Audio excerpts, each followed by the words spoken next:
कहते हैं जिंदगी में काम करो ऐसा कि दुश्मन भी तुम्हारे मुरीद हों। जिंदगी में काम करो ऐसा कि दुश्मन भी तुम्हारे मुरीद हों, भले ही खंजर लेकर गली से गुजरे तुम्हारे, भले ही खंजर लेकर गली से गुजरे तुम्हारे, मगर सामने झुककर सलाम करे। तो अगर आप भी चाहते हैं कि आपके दुश्मन आपको सलाम करें तो इसके लिए आपको पढ़ना होगा, और पढ़ने के लिए आपको बहुत मेहनत करना होगा। और इस मेहनत को आसान करने के लिए हम आपके बीच आज फिर एक बहुत ही स्पेशल वीडियो लेकर आए हैं, जिसमें हम लोग मिसलेनियस क्वेश्चन को डील करेंगे। इसमें 30 महत्वपूर्ण क्वेश्चन हैं। आप वीडियो के अंत तक बने रहिए, और यदि आपको वीडियो अच्छा लगता है तो लाइक और शेयर ज़रूर कीजिए। तो आइए आज के सेशन की शुरुआत करें। इससे पहले एक बार स्वागत है आप सभी का हमारे YouTube channel neo classes Halsi में। आज के सेशन के पहले क्वेश्चन की शुरुआत करते हैं बहुत ही शानदार जानदार प्रश्न के साथ। हमारा पहला प्रश्न है, I will meet him dash the way. देखिए, मैं उससे मिलूँगा। वे मतलब क्या होता है बाबू? रास्ता। तो हम लोग देखिए क्या है, वे मतलब होता है रास्ता। ऐसे हम लोग बोलते हैं कि हम लोग उससे रास्ते में मिलेंगे। तो यहाँ पे जो फ्रेज इस्तेमाल होता है वो होता है on the way. On the way का मतलब क्या होता है बाबू? रास्ते में। ऑन द वे का मतलब क्या होता है? रास्ते में। ऐसे क्या है कि बाय द वे एक फ्रेज होता है, इसका मतलब होता है वैसे। बाय द वे मतलब क्या होता है बाबू? वैसे। तो यहाँ पर हम लोग जो कंसेप्ट यूज़ करेंगे वो ऑन द वे मतलब रास्ते में, यानी यहाँ पे राइट आंसर क्या हो जाएगा? ऑन हो जाएगा। इस तरह के सवाल काफ़ी इंपॉर्टेंट होते हैं परीक्षा में, और हम लोग अक्सर कंफ्यूज कर जाते हैं। बाय द वे का मतलब क्या होता है? वैसे। चलते हम लोग अगले प्रश्न की तरफ। He labours hard he has to survive. यहाँ पे दो क्लाउज है और दोनों को कंबाइन करना है, दोनों को जोड़ना है, और कॉम्बिनेशन भी बहुत इंपॉर्टेंट है बाबू, इसलिए आप इसे ज़रूर ध्यान से देखिएगा। तो ही लेवर्स हार्ड, वह कठिन परिश्रम करता है। ही हैज़ टू सर्वाइव, उसे जीना है, तो वह जीने के लिए कठिन परिश्रम करता है, ऐसा हम बोल सकते हैं। तो यहाँ पर हम लोग जब देखते हैं कि 2 + MB1 है, तो निश्चित रूप से जो है वह इन्फिनेटिव का प्रयोग करके सेंटेंस को हम लोग क्या कर लेंगे? आसानी से जोड़ लेंगे। तो यहाँ पे जो हमारा राइट आंसर हो जाएगा वो हो जाएगा ही लेवर्स हार्ड टू सर्वाइव। इसका मतलब ये होता है कि वह कठिन परिश्रम करता है जीने के लिए। तो इस प्रकार से इसका राइट आंसर हो जाएगा ऑप्शन नंबर डी। बात कर लेते हैं बाकी के विकल्प पर भी। ही के बाद देखिए यहाँ पे डायरेक्ट MB4 आया है विदाउट सब्जेक्ट, ये पॉसिबल नहीं है। सेम देखिए यहाँ पे he laboured hard and is surviving. यहाँ पर देखिए पास्ट और यहाँ पे जो है वह प्रेजेंट टेंस, ये इम्पॉसिबल है, ये भी आपका गलत है। अब देखिए यहाँ पे ये भी आपका प्रेजेंट फॉर्म में है, ये पास्ट फॉर्म में है, तो यह भी आपका गलत होगा। तो इस प्रकार से राइट आंसर हो जाएगा ऑप्शन नंबर डी। चलते हम लोग अगले प्रश्न की तरफ। हमारा प्रश्न है, I dash to drive that car. यहाँ पे दैट देखिए क्या है बाबू? डेमोस्ट्रेटिव प्रोनाउन है। क्या है? डेमोस्ट्रेटिव प्रोनाउन है। और इसके बाद यहाँ पे जो है वह क्या होता है? सिंगुलर काउंटेबल नाउन होता है, ये हमको पता है। अब यहाँ पर टू लगा हुआ है, तो ये हमारे पास्ट की हैबिट को बता रहा है, पास्ट की हैबिट। और पास्ट की हैबिट को बताने के लिए हम लोग किसका प्रयोग करते हैं? यूज्ड टू का प्रयोग करते हैं। यहाँ पे जो हमारा राइट आंसर हो जाएगा वो ऑप्शन नंबर 1 हो जाएगा। यहाँ पे राइट आंसर हो जाएगा यूज्ड टू, क्योंकि यहाँ पे देखिए क्या है, कैन के बाद टू, नीड के बाद हम लोग मोस्टली इसके प्रयोग से बचते हैं। चलते हैं अगले प्रश्न की तरफ। He said, Where is my bicycle? उसने कहा मेरी बाईसाइकिल कहाँ है। यहाँ पे हम लोगों को ध्यान देना है क्या कि इसको हम चेंज करेंगे। तो देखिए यहाँ पे क्या है, ये आपका रिपोर्टिंग वर्ब है और ये आपका रिपोर्टेड वर्ब है। तो रिपोर्टेड वर्ब में आपका कौन है? WH क्वेश्चन है। तो रिपोर्टेड वर्ब में आपका WH क्वेश्चन है, इस पर हम लोगों को ध्यान देना है।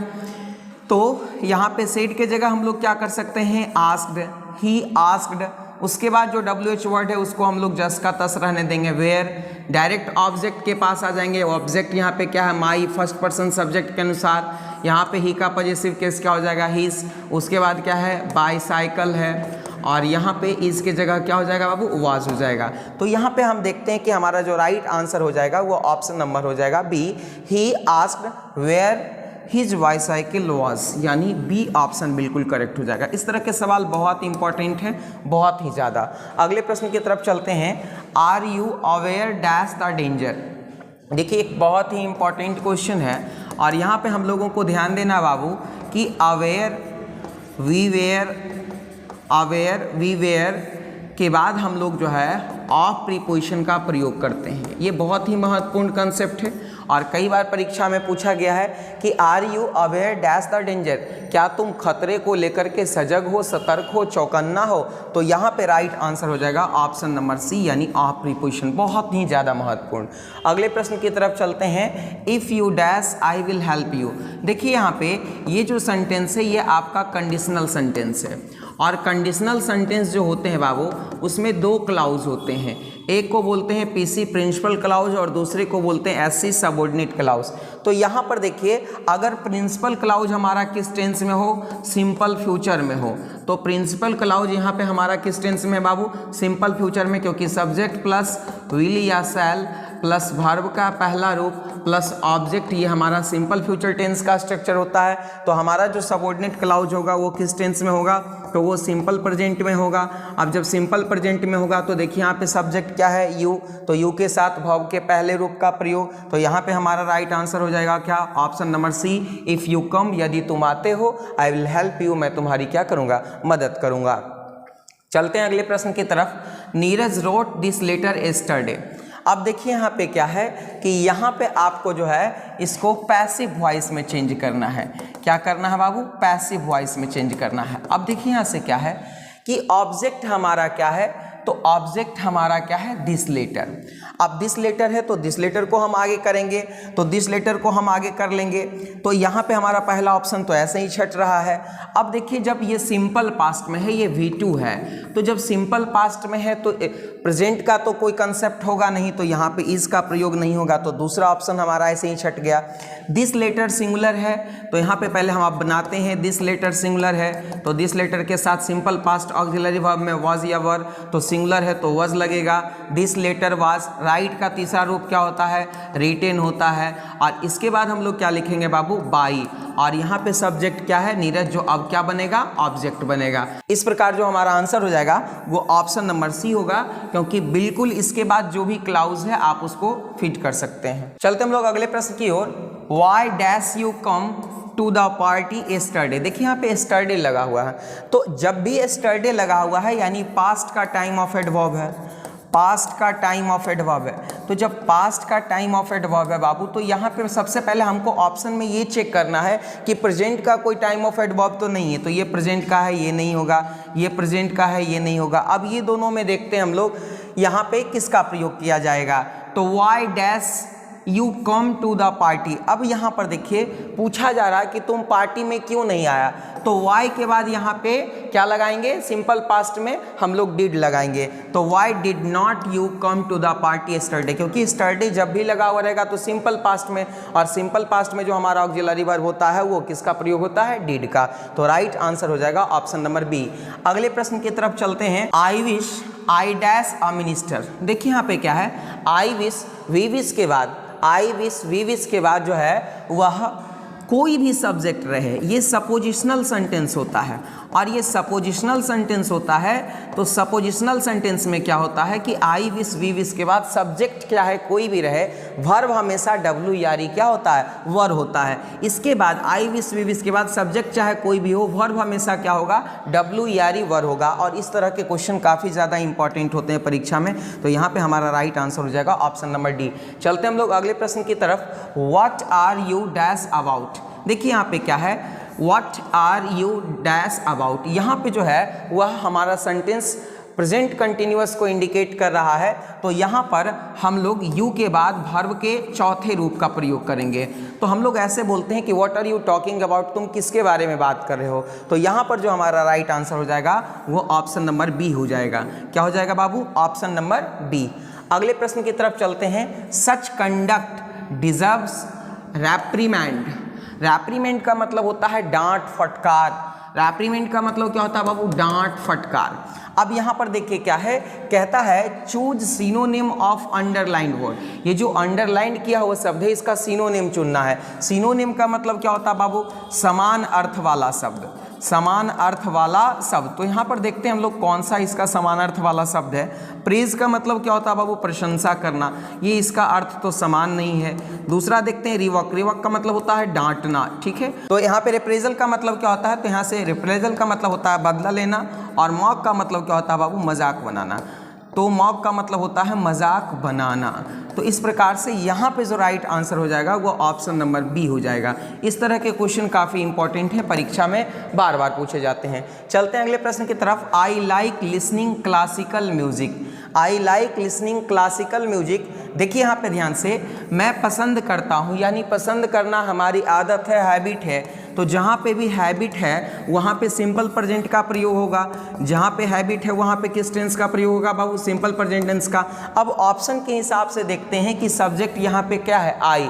तो सिंपल प्रेजेंट टेंस में आई के साथ जो हमारा कंसेप्ट आता है वो क्या आएगा? डू नॉट आएगा। क्या आएगा बाबू? Do not. क्योंकि सिंपल प्रेजेंट टेंस में हैव का प्रयोग तो होगा नहीं और हैज़ का प्रयोग भी होगा नहीं। डज का प्रयोग हम लोग जो है वह थर्ड पर्सन सिंगुलर नंबर वाले सब्जेक्ट के साथ करते हैं, तो यहाँ पे इसका प्रयोग भी नहीं होगा। तो राइट आंसर हो जाएगा हमारा ऑप्शन नंबर 1। अगले प्रश्न की तरफ चलते हैं। I dash my application yesterday. देखिए यहाँ पे टाइम ऑफ एडवर्ब जो है वह सिंपल पास्ट का है। किसका है बाबू? सिंपल पास्ट का। सिंपल पास्ट का है। तो यहाँ पे सिंपल पास्ट का है, तो देखिए यहाँ पे जब भी होगा तो सब्जेक्ट प्लस वर्ब का क्या होगा? दूसरा रूप प्लस ऑब्जेक्ट होगा। तो यहाँ पर देखिए क्या है कि किस ऑप्शन में हमारा वर्ब का दूसरा रूप का इस्तेमाल किया गया है। यहाँ पे वर्ब का तीसरा रूप है, यहाँ पे हैज़ प्लस वर्ब का तीसरा रूप है, यहाँ पे आपका वर्ब का दूसरा रूप है, यहाँ पे विल प्लस वर्ब का पहला रूप है। तो इस प्रकार से हमारा जो राइट आंसर हो जाएगा वो ऑप्शन नंबर क्या होगा? सी हो जाएगा। अगले प्रश्न की तरफ चलते हैं। There is a dash over the Ganga. देखिए गंगा के ओवर कौन? गंगा के ऊपर कौन रहेगा? तो ब्रिज रहेगा। क्योंकि जब कोई किसी के ऊपर हो, जिसके ऊपर हो उसको दोनों तरफ से घेरे हुए हो, तो वहाँ पे ओवर प्रीपोजिशन का प्रयोग करते हैं। तो यहाँ पे राइट आंसर हमारा क्या हो जाएगा? ब्रिज हो जाएगा, ऑप्शन नंबर डी। अगले प्रश्न की तरफ चलते हैं। I saw two crows poking their heads at the flower pot. Flower pot का मतलब गमला होता है।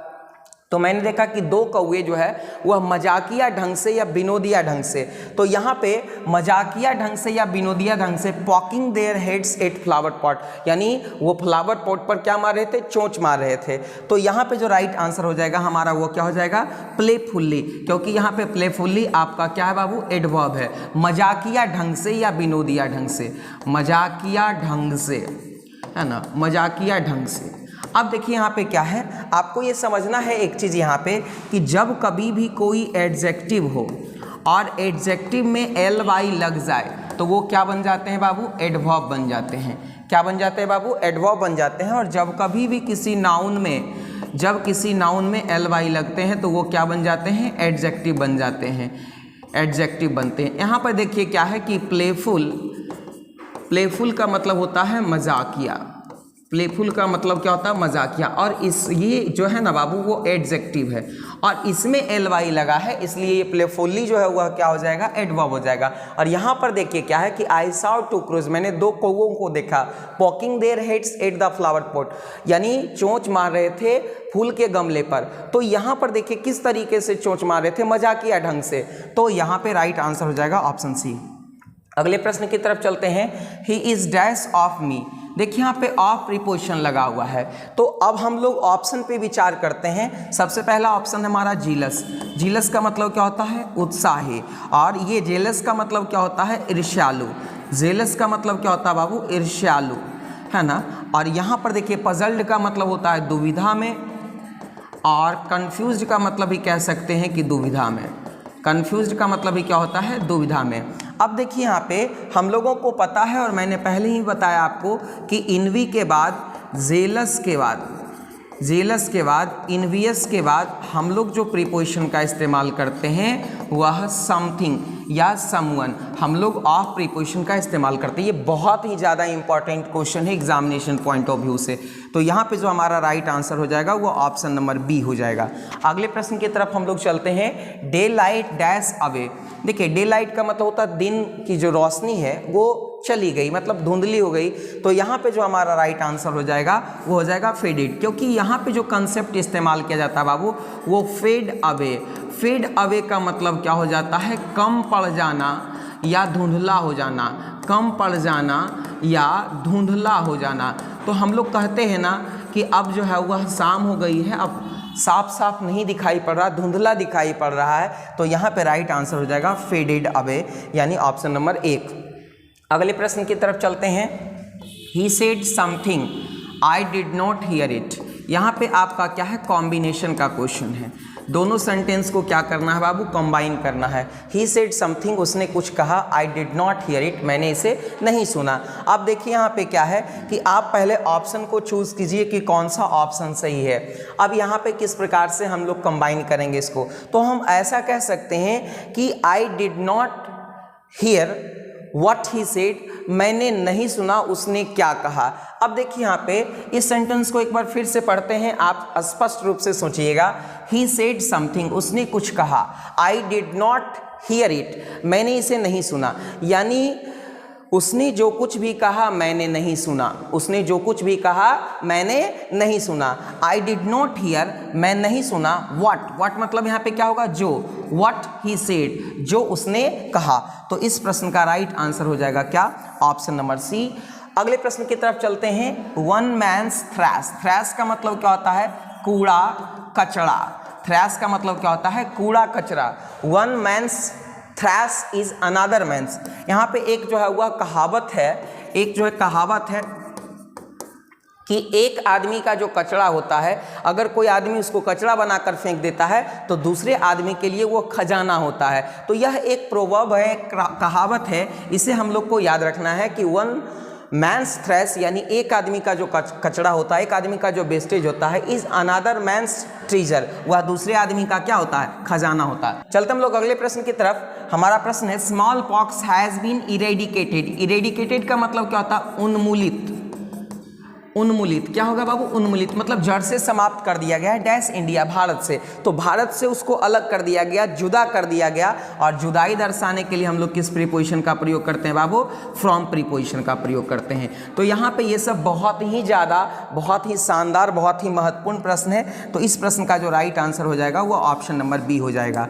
चलते हम लोग अगले प्रश्न की तरफ। Choose the correct spelled word, सही जो शब्द है उसको चुनिए। यानी इसमें से कुछ शब्द गलत होंगे और एक आध सही होंगे, आप सही स्पेलिंग को चूज कीजिए। तो यहाँ पर देख रहे हैं कि एथिस्ट है, ATHEIST। एथिस्ट का मतलब होता है नास्तिक। एथिस्ट का मतलब क्या होता है, नास्तिक होता है। और नास्तिक क्या होता है बाबू, वन हु डज नॉट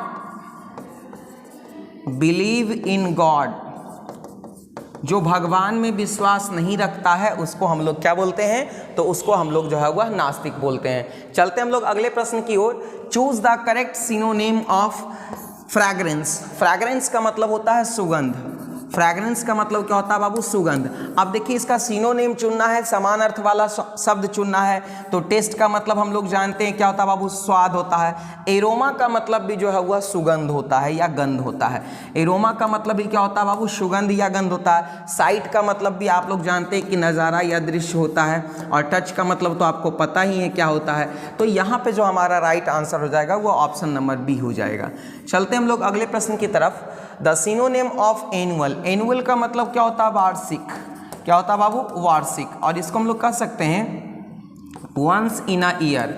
साल में जो एक बार होता है उसको हम लोग क्या कहते हैं बाबू, वो एनुअल कहते हैं। अब एनुअल के लिए हम लोग एक सिनोनिम ईयरली का इस्तेमाल कर सकते हैं। ईयरली का मतलब क्या होता है, जो वर्ष में एक बार होता है। ऑलवेज मतलब जो हमेशा होता है। सेंचुरी मतलब जो 100 में एक बार होता है। और डेली का मतलब तो आप जान ही रहे हैं। चलते हम लोग अगले प्रश्न की तरफ। हमारा प्रश्न है let a doctor be sent for. देखिए यहाँ पे क्या है, एक्टिव वॉइस में हमको बदलना है। तो एक्टिव वॉइस में बदलना है तो ध्यान देंगे हम लोग कि इस प्रकार के सेंटेंस जिसका हम लोग लेट लगा करके पैसिव वॉइस बनाते हैं, निश्चित रूप से कोई ऑर्डर या क्या होंगे, कमांड होंगे।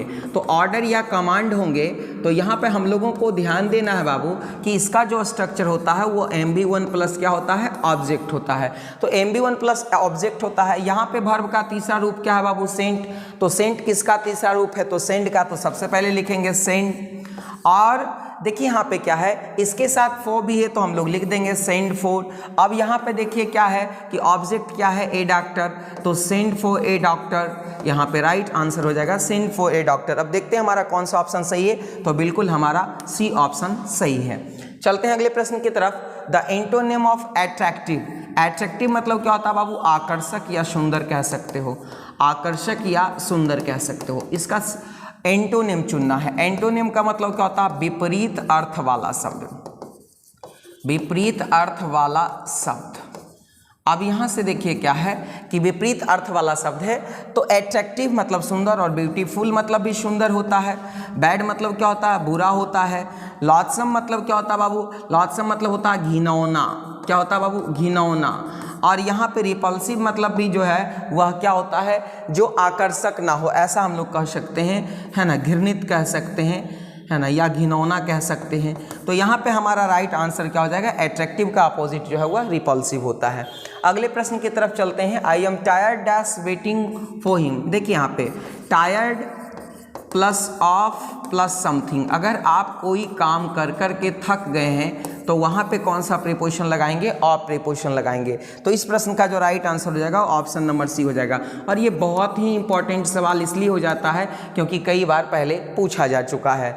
अगले प्रश्न की तरफ चलते हैं। The man who came dash would not gate seat. देखिए यहाँ पे इस तरह का क्वेश्चन बहुत ही इंपॉर्टेंट है और ये एडजेक्टिव का कंसेप्ट है, तो ध्यान से देखिएगा कि द मैन हु मतलब क्या होगा यहाँ बाबू, जो, है ना। द मैन हु केम, आदमी जो आया, dash would not gate seat, उसे स्थान नहीं मिलेगा। तो कौन आदमी को स्थान नहीं मिलता है आपके क्लासरूम में भी, जो लेट से आता है, जो बाद में आता है, जो देरी से आता है। तो यहाँ पर देखिए क्या है, the man who came dash would not gate seat. तो यहाँ पे लास्ट का मतलब होता है अंत। नीटेस्ट का मतलब क्या होता है आपको, सबसे साफ। नीटेस्ट का मतलब क्या होता है, सबसे साफ। और यहाँ लेटेस्ट का मतलब होता है हाल का। लेटेस्ट का मतलब होता है हाल का। अर्ली का मतलब होता है पहले। अब देखिए जो आदमी अर्ली आएगा पहले उसको तो सीट मिलेगा, तो ये ऑप्शन यहाँ होगा नहीं। लेटेस्ट मतलब होता है हाल का, जैसे हम लोग बोलते हैं लेटेस्ट फ़ोन है, तो यहाँ पे ये होगा नहीं। और यहाँ पे नीटेस्ट का कोई यहाँ पे कोई कंसेप्ट है नहीं, बट यहाँ पे हमारा राइट आंसर हो जाएगा क्या, लास्ट हो जाएगा, क्योंकि the man who came last, जो व्यक्ति अंत में आया, वुड नॉट गेट सीट, उसे जगह नहीं मिलेगी। चलते हम लोग अगले प्रश्न की तरफ। Choose the odd one. Odd one का मतलब यहाँ पे क्या होता है बाबू, विषम चुनिए, यानी इसमें से तीन किसी न किसी प्रकार से एक जाति, एक समुदाय, एक अर्थ, एक मतलब रखते हैं और एक अलग हैं, उनको छांटना है। और इस तरह के सवाल भी रेगुलर पूछे जा रहे हैं, एक या दो, तो आप इसे जरूर देखिएगा। यहाँ पे क्या है बाबू, कार है, स्टीमर है, शिप है और केतली है। देखिए कार, स्टीमर और शिप ये तीनों यात्रा के साधन हैं। क्या है बाबू, यात्रा के साधन हैं। और केतली का काम है चाय बनाना, केतली में चाय बनाया जाता है। तो यहाँ पे सबसे ऑड क्या हो जाएगा हमारा, तो केतली हो जाएगा, यानी ऑप्शन डी हो जाएगा। अगले प्रश्न की तरफ चलते हैं। This is a kilo dash rice for you. हम लोग बोलते हैं दिस इज अ किलो, यह 1 kilo dash rice for you, यह 1 किलो चावल है तुम्हारे लिए। तो this is a kilo of rice, क्या हो जाएगा बाबू यहाँ पे, किलो ऑफ राइस, यानी चावल का 1 किलो यह आपके लिए है। तो राइट आंसर क्या हो जाएगा, ऑफ प्रीपोजिशन यहाँ पे। अगले प्रश्न की तरफ चलते हैं। Why don't go outside. अब देखिए यहाँ पे क्या है, डू नोट लगा हुआ है, तो जब डू नोट लगा हुआ तो मुझे ये ज्ञात होना चाहिए कि सिंपल प्रेजेंट है। दूसरी बात क्या है कि डू नोट के बाद हम लोग कोई प्लुरल सब्जेक्ट ही तलाशेंगे, तो सिंगुलर सब्जेक्ट तो हमारा होगा नहीं। तो इस प्रकार से हमारा राइट आंसर क्या हो जाएगा, ऑप्शन नंबर डी। तो दोस्तों उम्मीद करते हैं कि आपको ये वीडियो काफ़ी अच्छा लगा होगा। और आज बहुत गर्मी थी और गर्मी से सब लोग परेशान हैं, तो आप वीडियो को देखते रहिए, ज़्यादा से ज़्यादा शेयर कीजिए, एक लाइक ज़रूर कीजिए। बहुत बहुत धन्यवाद।